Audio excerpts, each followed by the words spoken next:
Okay बच्चों, मई जून 3 to 24 का paper, May June 3 to 24 का पेपर है जो हम डिस्कस कर रहे हैं। इसके कुछ क्वेश्चंस हमने डिस्कस कर लिए हुए हैं। There is another question in front of us. Refer to table 1.2, calculate accounting rate of return of automated production. Table 1.2 is already given to us, ये हमारे सामने। हम इस टेबल को यूज करेंगे, टेबल 1.2 को, और इस टेबल की हेल्प से हम कैलकुलेट करेंगे कि अकाउंटिंग रेट ऑफ रिटर्न कैसे कैलकुलेट किया जा सकता है। Sir Asif has already taught you how to calculate accounting rate of return. There are 4 steps involved in calculation of that accounting rate of return. The 4 steps are: step number 1, total all initial cash flows. वो हमारे पास मौजूद है, हम देखते हैं कि वो जो इनिशियल कैश फ्लोज हैं वो कितने हैं। यहाँ पे इन सब वैल्यूज़ को अगर हम टोटल कर लें, ये वाली जो वैल्यूज़ हो, तो हमारे पास इनिशियल कैश फ्लो, हमारे पास जो टोटल कैश फ्लोज हैं सारे के सारे वो आ जाएंगे। इनको टोटल करते हैं। 0.3 plus 0.5 plus 0.8 plus 1 plus 1.1 plus 1.7। तो हमने इनको टोटल किया तो हमारे पास जो पहला स्टेप नंबर 1 है, टोटल कैश इनफ्लोज हमारे पास आ गया, दैट इज 5.4। स्टेप नंबर 2 में हमने क्या करना होता है, हमने ये जो हमारे कैश फ्लोज हैं इनको इनिशियल इन्वेस्टमेंट से माइनस करना होता है। Initial investment is already given to us, that is 3.0 million. तो हम टोटल उससे प्रॉफिट ऑब्टेन करते हैं। We do that, 5.4 minus 3 is equal to 2.4। तो ये 2.4 हमारे पास टोटल प्रॉफिट ऑब्टेन हो गया। इस टोटल प्रॉफिट को हमने क्या करना है, इसकी मदद से हमने एनुअल प्रॉफिट कैलकुलेट करना है स्टेप नंबर 3 में। तो हम जरा एनुअल प्रॉफिट कैलकुलेट करते हैं।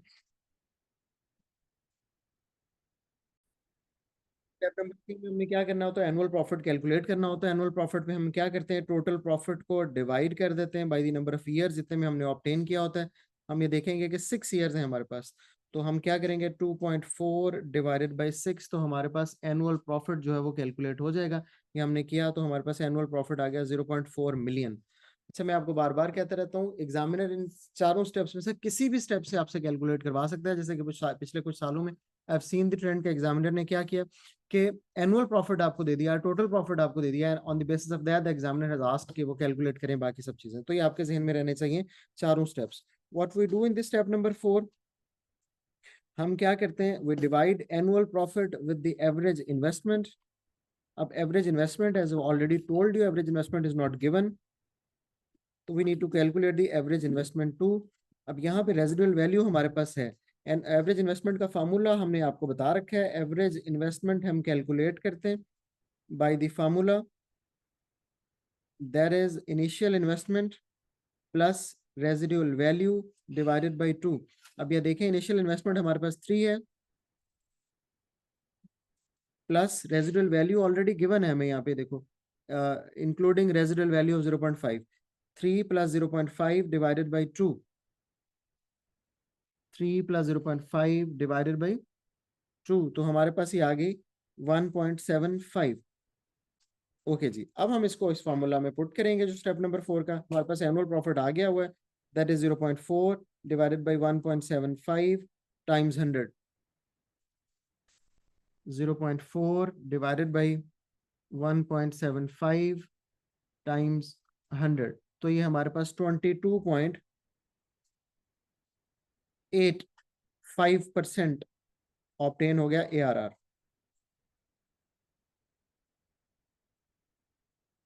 इसको हम क्या करते हैं, जो 22.85% ऑब्टेन हुआ है, इसको कंपैरिजन के पर्पस के लिए यूज होता है। इसको डिविडेंड यील्ड के साथ कंपेयर करते हैं, इंटरेस्ट रेट के साथ कंपेयर करते हैं, किसी दूसरी इन्वेस्टमेंट के साथ कंपेयर करते हैं। और अभी हम देखेंगे कि बी पार्ट जो है वो एग्जामिनर ने इसी के ऊपर हमसे टेस्ट भी किया है कि क्या हमें इन्वेस्टमेंट डिसीजन लेना चाहिए कि नहीं लेना चाहिए। उस पर जरा बी पार्ट पे बात करते हैं। In the mean while, let me ask you if you have any questions.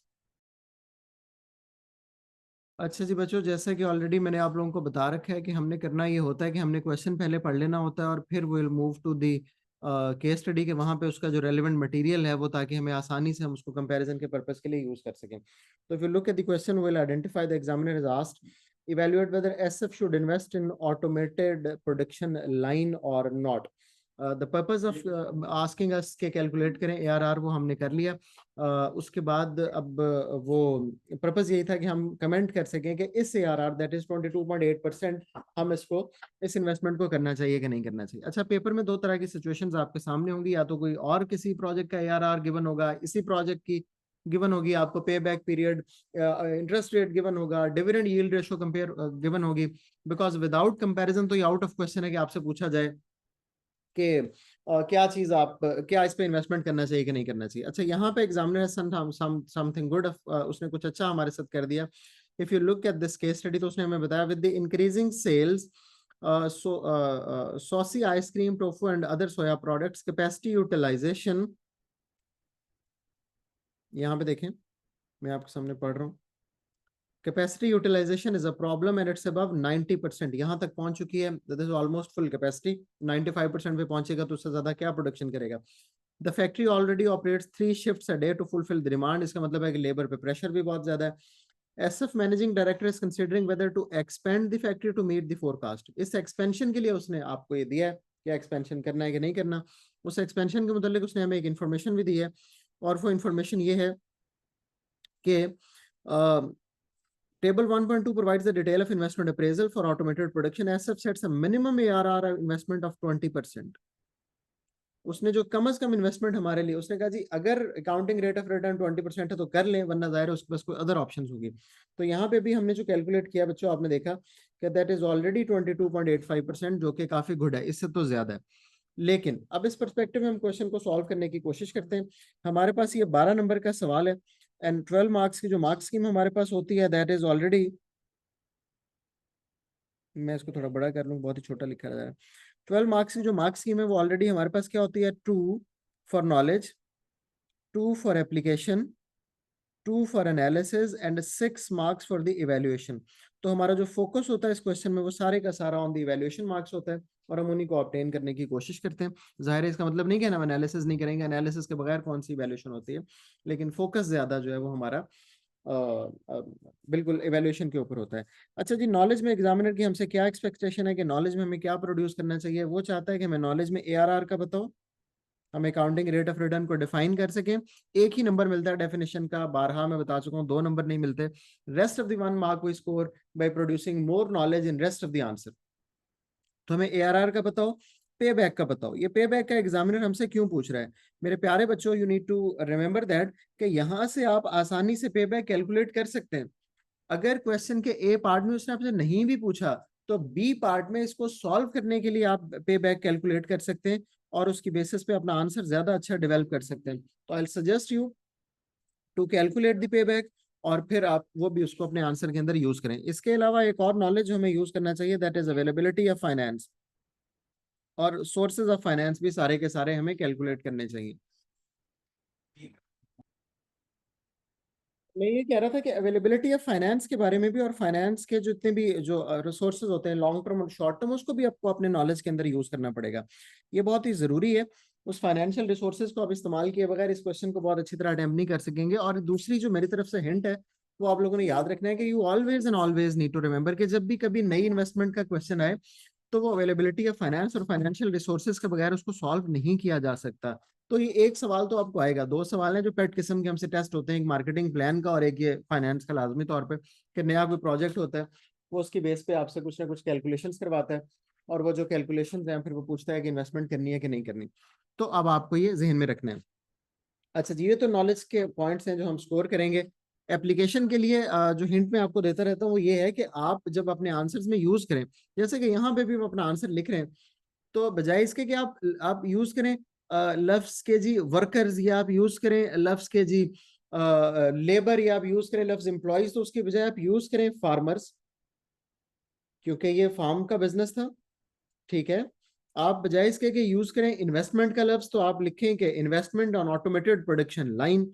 तो ये इन सब चीजों को आप यूज करें। इसके अलावा और कौन सी यूज कर सकते हैं, जैसे कि मैंने कहा पे बैक भी कैलकुलेट करेंगे, और पे बैक कैलकुलेट करेंगे तो वो 4 ईयर्स और 4 मंथ्स तकरीबन कैलकुलेट हो जाएगा, तो उसको भी यूज करें।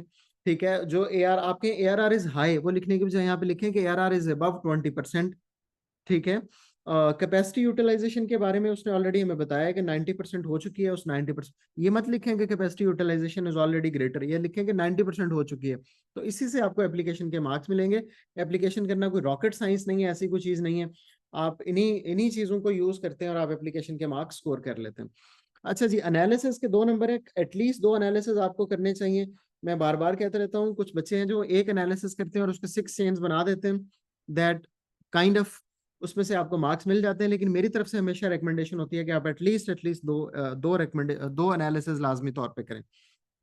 तो जैसा कि मैं एक एनालिसिस करूंगा कि अगर आप ये वाली जो यूज करेंगे न्यू मशीन, तो ये बहुत ही ज्यादा इनोवेटिव है और इससे जो नंबर ऑफ आपके रिक्वायर्ड एम्प्लॉयज हैं और नंबर ऑफ फार्मर्स हैं और जो आइसक्रीम बनाने वाले जो वर्कर्स हैं जो स्किल्ड हैं और मशीन टेक्नीशियंस हैं, वो रिड्यूस हो जाएंगे। तो रिडक्शन इन वर्कफोर्स हो जाएगी, जिसकी वजह से आपकी जो फिक्स्ड कॉस्ट के साथ वेरिएबल कॉस्ट भी कम हो जाएगी। तो एक तो इसको हम यूज कर सकते हैं, उससे हमें थोड़ा फायदा हो सकता है।